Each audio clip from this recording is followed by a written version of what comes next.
Assalamualaikum warahmatullahi wabarakatuh. Waalaikumsalam warahmatullahi wabarakatuh. Tuan-tuan dan puan-puan sekalian, alhamdulillah ketemu lagi kita dengan Tok Wan Channel.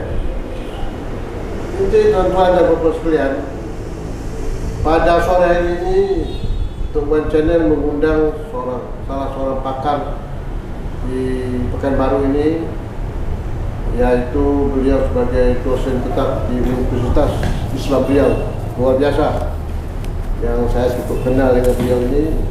Siapa lagi kalau bukan Profesor Dr. Husnul Abadi.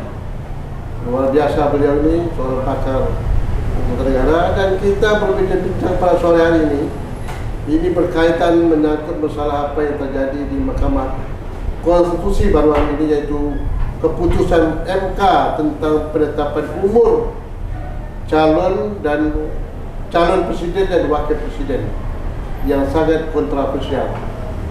Oleh karena itu, mari kita sapa Profesor Dr. Husnul Abadi. Assalamualaikum warahmatullahi wabarakatuh. Waalaikumsalam warahmatullahi wabarakatuh. Bagaimana Pak Husnul? Alhamdulillah sehat. Sehat ya? Sampai sekarang sehat betul ya. Tanja ya. Agak khas sedikit. Pak Husnul kan tetap ngajar terus ya di UIR ya? Insya Allah tetap masih ya? kesempatan mengajar ya. Jadi, tapi di samping itu di pergerakan organisasi tetap jalan juga. Insya Allah tetap ya. Dalam rangka mengamati perkembangan masyarakat jalan terus. Iya. Apalagi perkembangan politik. Iya, apalagi itu ya. Politik dan hukum suatu bidang yang semacam dua sisi dari satu mata uang. Iya. Kiri politik, dan sebelah kanan hukumnya. Ya, karena kaitan politik dengan hukum tidak bisa dipisahkan. Tak bisa dipisahkan. Tapi bukan hukum menjadikan politik, tidak. Jadi politik akan mempengaruhi karakter dari hukum, dan kemudian hukum akan mengatur semua kegiatan politik. Jadi saling hukum tidak dijadikan untuk kepentingan politik. Nanti dapat terjadi dalam berbagai hal-hal. Ya. Sekarang nampak terjadi kan? Iya, karena bagaimanapun hukum itu digerakkan oleh orang-orang yang berkuasa. Ya, dan yang berkuasa itu ada partai politik, ada kekuatan eksekutif, ada kekuasaan legislatif dan seterusnya. Dan itu semuanya adalah diisi oleh kawan-kawan dari partai politik. Nah, ini jadi yang menarik. Itu menarik ya. Ya. Tapi hukum ini kan tujuannya untuk keadilan dan kebenaran nih Pak. Iya. Kan kesana. Betul. Kalau tujuannya betul. Tujuannya itu kan? Ya. Ya, keadilan dan kebenaran. Iya. Ya. Ya. Nah, apapun yang terjadi dalam perkembangan kehidupan masyarakat, baik menyangkut politik, ekonomi, sosial, ke sana peran hukum. Jadi hukum itu tujuannya sudah betul. Karena berbagai macam bidang yang diatur sebagai salah satu lapisan dari hukum, antara lain undang-undang. Nah, undang-undang ini dibentuk oleh DPR dan Presiden. Legislatif lah ya. Ya, legislatif dan eksekutif. Bersama eksekutif ya. Bersama eksekutif. Nah, di dalam perumusannya itu aktor-aktornya kan di DPR yang sekarang isinya semuanya partai politik. Orang politik lah. Orang politik. Ya. Nah, kemudian eksekutif juga diisi oleh orang-orang partai politik atau ditokohkan oleh partai politik. Nah, mereka inilah yang merumuskan hukum. Sehingga rumusannya itu apakah sesuai dengan konstitusi, sesuai dengan Pancasila, itu tafsiran mereka, tafsiran dari DPR sebagai kekuatan politik, sebagai lembaga politik bersama Presiden. Maka dalam banyak hal seringkali kepentingan politik itu dirumuskan oleh lembaga pembentuk undang-undang. Nah, itulah DPR sama Presiden. Nah, ketika merumuskan ini, dapat saja tafsiran ketika merumuskan bisa bertentangan dengan konstitusi, bisa juga tidak. Nah, disitulah kemudian ada lembaga yang diberikan mandat Mahkamah Konstitusi untuk menguji dan mengawal iya, terhadap hal-hal yang penyimpangan yang terjadi dalam proses pelaksanaan penyelenggaraan pemerintah yang tidak sesuai dengan konstitusi negara kita. Iya. Nah, MK itu khususnya menguji undang-undangnya saja. Ya. Jadi karena undang-undang itu produk politik, maka belum tentu semua undang-undang itu sesuai dengan konstitusi. Karena pertimbangan-pertimbangan politik. Nah, tetapi yang memutuskan apakah itu sesuai dengan konstitusi atau tidak, itulah mahkamah. Ya. Disitulah tempat orang menguji kebenaran tadi ya. Ya. Baik Pak Usnu, ini luar biasa. Ini berkaitan juga Pak. Ini kan Bapak tahu sendiri kan. Ya. Dalam perkembangan hari ini. Ya, artinya beberapa minggu ini ya. Ya.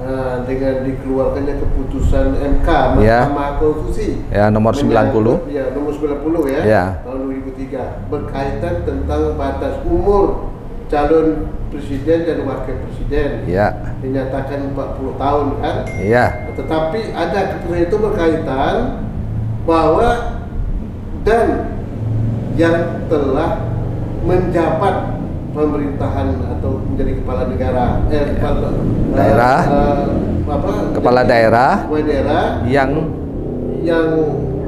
walaupun batas umurnya dikurangi 40 tahun, dia bisa dicalonkan. Ya, asal jabatan itu diisi melalui pemilihan umum. Ya. Begitu ya. Ini keputusan ini kan sangat kontroversial dalam perkembangan pada hari ini. Dan sangat politis. Boleh ya. Kenapa? Karena memutuskan bahwa kepala daerah di bawah usia 40 tahun dapat mengajukan diri sebagai calon presiden atau wakil presiden asalkan mereka pernah atau sedang menjabat sebagai kepala daerah. Nah, putusan ini kan sangat sangat menimbulkan polemik.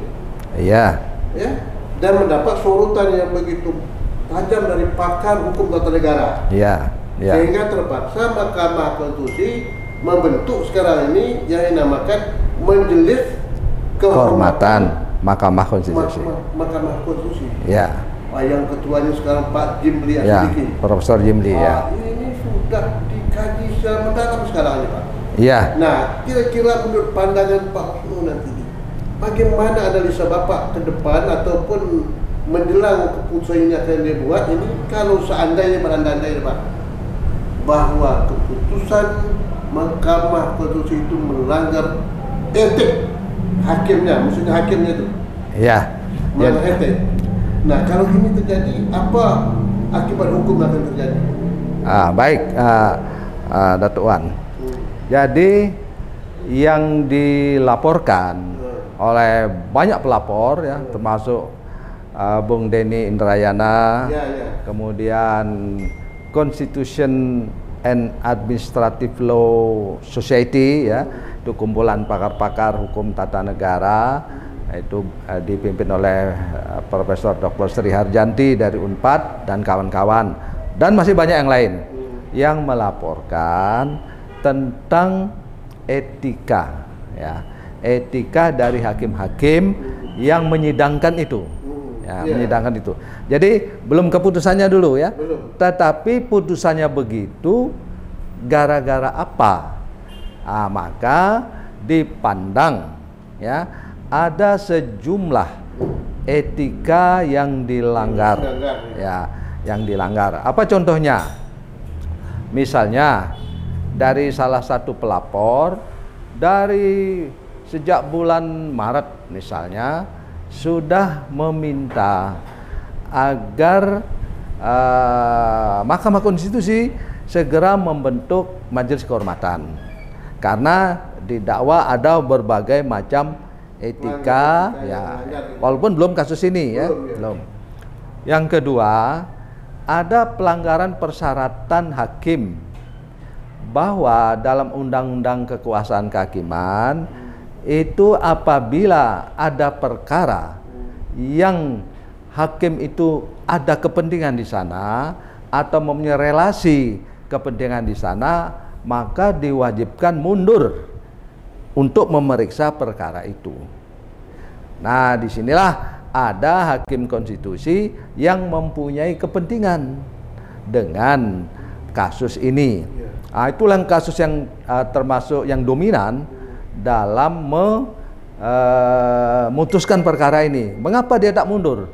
Seharusnya mundur, karena pada undang-undang kekuasaan kehakiman itu, bila mana ada hakim yang punya kepentingan tapi dia tidak mundur, maka keputusan dari peradilan itu dinyatakan tidak sah. Dinyatakan tidak sah, itu bunyinya. Ya, tidak sah. Maka karena dinyatakan tidak sah oleh undang-undang kekuasaan kehakiman itu disebutkan, maka perkara itu harus diperiksa ulang. Nah, diperiksa ulang oleh hakim yang lain. Nah, cuma undang-undang kekuasaan kehakiman ini mengatur hakim itu yang di bawah Mahkamah Agung. Karena kawan-kawan di Mahkamah Konstitusi tidak bersedia untuk tunduk sepenuhnya ruang lingkup undang-undang kekuasaan kehakiman itu supaya dimasukkan, diberlakukan ke hakim konstitusi, dia menolak. Nah, bab nanti kasusnya pada komisi yudisial dulu. Komisi yudisial itu kan mengawasi hakim, tapi ditafsirkan oleh Mahkamah Konstitusi tidak termasuk hakim konstitusi, hakim itu, sehingga dia agak dispesialkan. Nah, inilah yang nanti menjadi kajian-kajian kita yang belum selesai. Nah, jadi karena apa? Putusan Mahkamah Konstitusi dinyatakan final and binding, artinya kekuatan yang mengikat. Ya, setelah dibacakan, setelah itu tidak ada yang bisa lagi memeriksanya. Dan tadi saya sebutkan kekuasaan kehakiman itu kalau dinyatakan tidak sah dan harus diperiksa. Nah, di dalam Mahkamah Konstitusi hukum acaranya tak ada klausul macam itu. Maka ya, saya mengikuti perkembangan ini tentu juga merujuk sejumlah pakar. Ada yang berpendapat bahwasanya ini ada masalah, apakah bisa undang-undang kekuasaan kehakiman hukum acaranya itu diterapkan pada kasus Mahkamah Konstitusi ini ketika hakim-hakimnya melanggar etika. Nah, tapi menariknya lagi ada pendapat dari guru besar juga yang mengatakan begini, Dok Wan, bahwasanya kalau sudah ada pelanggaran berat dari hakim konstitusi, ya, termasuk tadi yang paling fatal itu ikut mengadili padahal dia punya kepentingan, itu harus mundur. Ada kaitan dengan kepentingan dia. Dengan kepentingan dia itu, yaitu dalam hal ini calon wakil presiden lah ya. Nah, maka dia berpendapat begini ya, guru besar kita itu, bahwa silahkan aja karena ini sudah semacam darurat ya, emergensi, Mahkamah Kehormatan, Majelis Kehormatan ini menyatakan di dalam putusannya bahwa hakim-hakim itu yang tidak mundur itu menyalahi prosedur yang sangat fatal, yang sangat sangat urgen, maka segala putusan yang mengikutkan hakim itu harus dinyatakan tidak sah. Nah, baru tidak sah saja. Nah, sampai situlah dia bisa memberikan keputusan Majelis Kehormatan ini. Ini menurut pendapat, karena tidak ada dalam hukum acara Mahkamah Konstitusi yang mengatur itu kecuali di Undang-Undang Kekuasaan Kehakiman. Ya. Jadi ini masalah hukum yang dianggap harus diselesaikan, disempurnakan, gitu ya. Itu dulu Tok Wan. Ya. Ini kan gini Pak Usno ya. Ini kan kaitan keputusan Mahkamah Konstitusi ini yang berkaitan tentang batas umur tadi itu. Ya. Itu kan dia anggap keputusan ini ada satu satu kepentingan yang sangat mendesak ini. Kepentingan sangat mendesak ya. tahulah soal yang berkaitan tentang anak presiden. Iya. Ya enggak, Gibran itu kan, Iya. sebagai anak presiden, beliau ini mau didukung menjadi calon wakil presiden. Iya. Dengan Prabowo. Iya. Kan itu kaitannya itu. Iya. Nah disinilah timbul masalah tadi itu, secara seolah dipaksakan bagaimana keputusan MK itu bisa melegalkan terhadap keputusan untuk duduknya anak presiden kita ini, Gibran ini, untuk menjadi wakil. Ya, ini soalnya Pak. Iya. Jadi yang menariknya memang yang utama tadi saya sebutkan, hakim itu harusnya tak boleh ikut bersidang, harus mundur. Itu kekuasaan kehakiman kan menyatakan begitu. Dan sebetulnya ini bersifat umum menurut hemat saya ya. Setiap hakim kalau ada kepentingan dia di situ, dia harus mundur. Tak boleh dia memeriksa, bab bias. Jadi ini azas umum sebetulnya ya. Nah sekarang ada hal lain yang muncul Pak Tuan ya. Karena begini, putusan itu diambil oleh 9 orang. Ya, yang 3 jelas-jelas menolak. Maaf, yang 3 mengabulkan. Ya, yang 3 mengabulkan, termasuk ketua MK. Yang 4 menolak. Sedangkan yang 2 ini sebetulnya juga tidak mengabulkan, tidak menolak. Cuma dia bersyarat. Hanya saja, ini penjelasan ini saya kutip dari penjelasan Yusril Iza Mahendra. Yang 2 ini sebetulnya dia mengabulkan tetapi khusus untuk gubernur. Gubernur boleh ya, di bawah 40 tahun gubernur oke. Kalau bupati tak. Berarti mana yang mau dipilih ini? Apakah dia menerima atau menolak? Sebetulnya dia masuk kelompok menolak. Karena syaratnya harus gubernur. Bukan presiden, wakil presiden. Bukan begini. Calon yang di bawah 40 tahun itu boleh dicalonkan menjadi calon presiden asal dia gubernur, bukan bupati. Nah, begitu ceritanya. Nah, tetapi ini yang disebut dengan penyelundupan hukum oleh Yusril Iza Mahendra. Ini dikelompokkan yang mengabulkan oleh Ketua Mahkamah Konstitusi. 3 saja yang jelas-jelas mengabulkan. Nah, ini menjadi masalah lagi. Moga-moga nanti Profesor Jimli dan kawan-kawannya itu menelaah juga sampai di sini.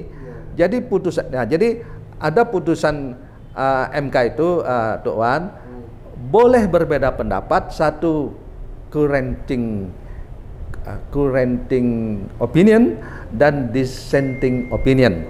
Dissenting itu memang putusannya dia tak mau, tak sepaham dengan yang mayoritas. Sedangkan correcting itu alasannya yang berbeda, tapi dia setuju dengan yang mayoritas.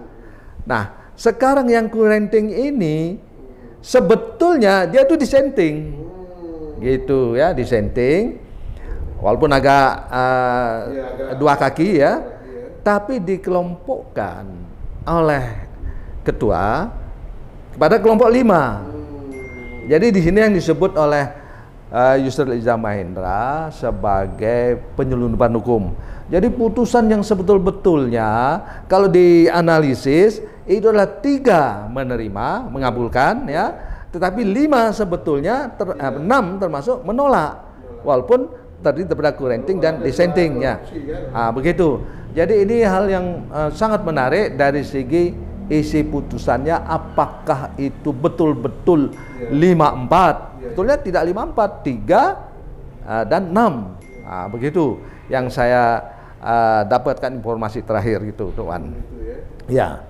Nah, dari segi ini nampakkan di situ tuh tidak ada suatu kesepakatan bersama ya dari hakim-hakim yang ada di MK itu pada waktu sidang itu, tidak ada kesepakatan bersama. Oh, tidak ada. Mungkin ada perbedaan pendapat itu. Nah, Dan kalau itu terjadi, Pak Usno ya, sebagai orang hukum ya, kita hukum itu bagaimanapun hakim itu kan mempunyai suatu pandangan yang sesuai dengan disiplin ilmu mereka masing-masing. iya. Dan ini kan diadu argumentasi. Iya. Ya enggak? Iya. Jadi kok bisa timbul terjadi itu tuh? Apakah semudah itu langsung diputuskan gitu? Iya. Jadi proses di persidangan Mahkamah Konstitusi ya, memang adu argumentasi itu lazimnya dilakukan dengan sangat berbobot dalam bidang akademis, termasuk reasoningnya, termasuk alasan-alasannya. Kan harus dibangun, ada teorinya, ada pendapat-pendapat pakar dan sebagainya. Nah, di sini nantinya kita temukan beberapa hakim konstitusi seperti Saldi Isra dan Arif Hidayat itu menganggap bahwa pembicaraan itu tidak cukup mengumpulkan nalar-nalar yang sehat dan wajar, seperti dipaksa-paksakan. Itu nanti diperiksa soal etikanya itu ya, etikanya. Sehingga mereka dalam dissenting opinionnya itu banyak semacam curhat. Ya, situasi persidangan yang tak kondusif, yang mendesak-desak dan sebagainya itu diungkapkan.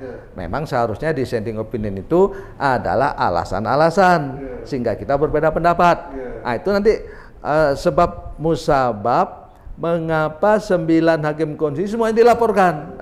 Ini kan semuanya berarti ya, bukan hanya ketuanya saja. Itu nanti kan produknya nanti tentu saja apakah tingkat kesalahan mereka yang 9 itu sama semuanya, atau ada yang paling dominan, atau ini hanya ringan-ringan saja dan lain sebagainya ya. Itu nanti majelis kehormatan lah yang akan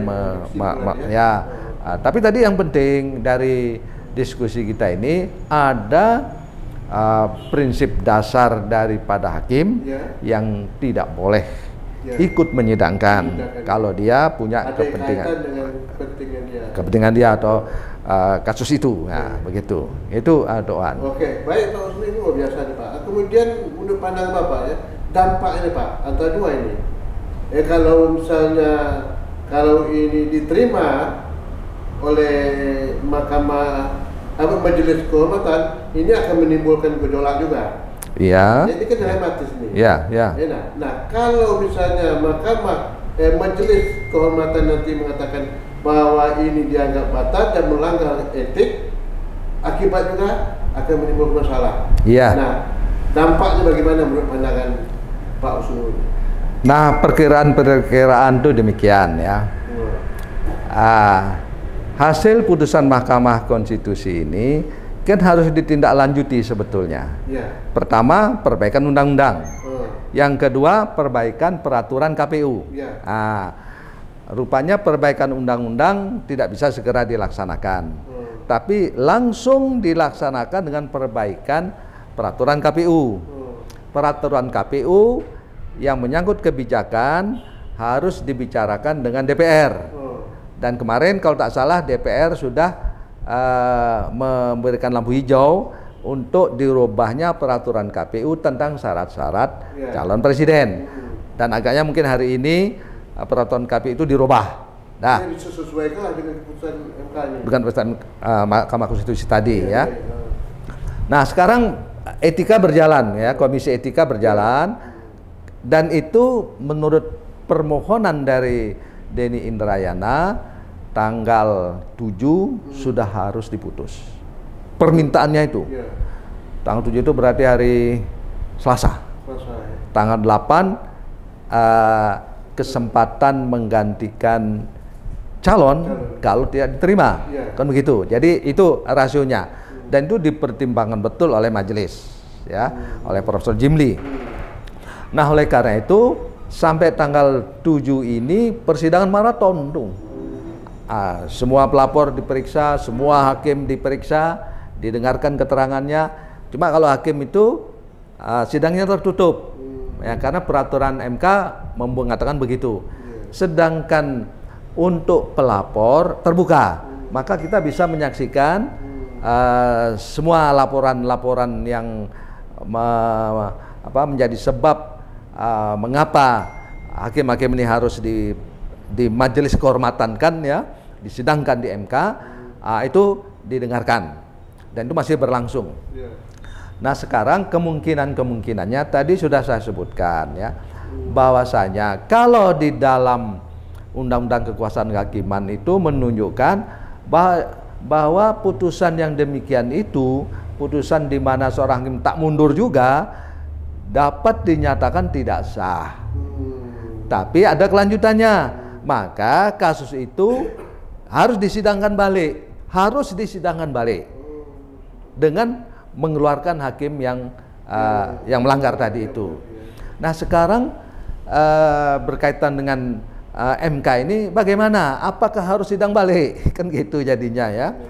Maka di sini masalahnya kalau menurut saya kalau secara normal sidang balik.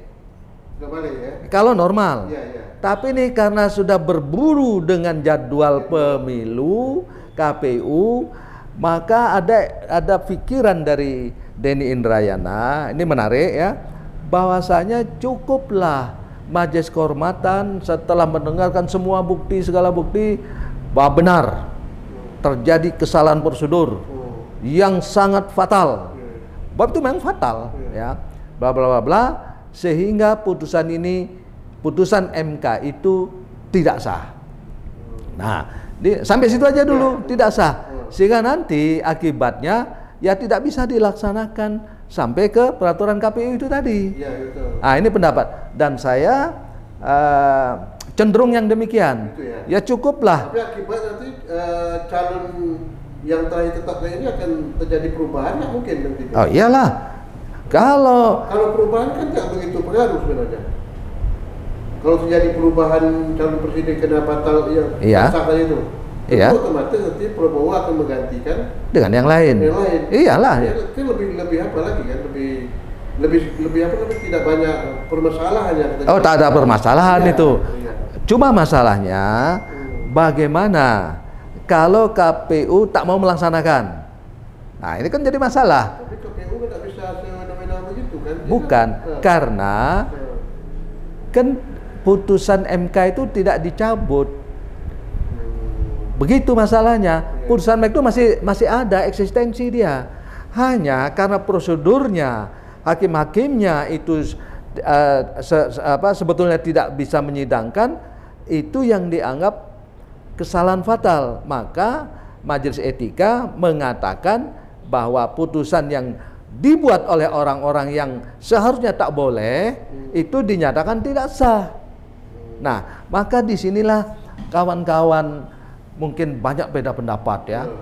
Antara lain yang pro kepada KPU atau pro kepada yang putusan MK 90 itu menganggap karena ini masih ada, ya KPU tetap jalan. Tapi karena yang di sini tetap jalan, putusan dari Majelis Etika bahwa itu tidak sah, maka tidak bisa dijalankan. Inilah yang akan berduel itu ya, bukan masalah hukum. Karena memang hukum belum sampai ke situ menyelesaikannya.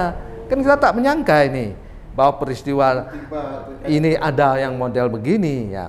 Dan lagi pun ketentuan bahwa keputusan Majelis Kehormatan itu sifatnya mengikat atau apa, ada nggak ketentuan begitu? Nggak. Tadi saya hanya memisalkan kalau Undang-Undang Kekuasaan Kehakiman yang bunyinya demikian, itu diikuti juga oleh Majelis Kehormatan. Nah, begitu. Maka ini kan saya juga mereferensi kepada pendapat kawan-kawan ya, nah itu Denny Indrayana yang menyebutkan cukup kalau MK itu memutuskan dengan kesalahan yang sangat fatal dari persidangan Mahkamah Konstitusi, maka itu tidak sah.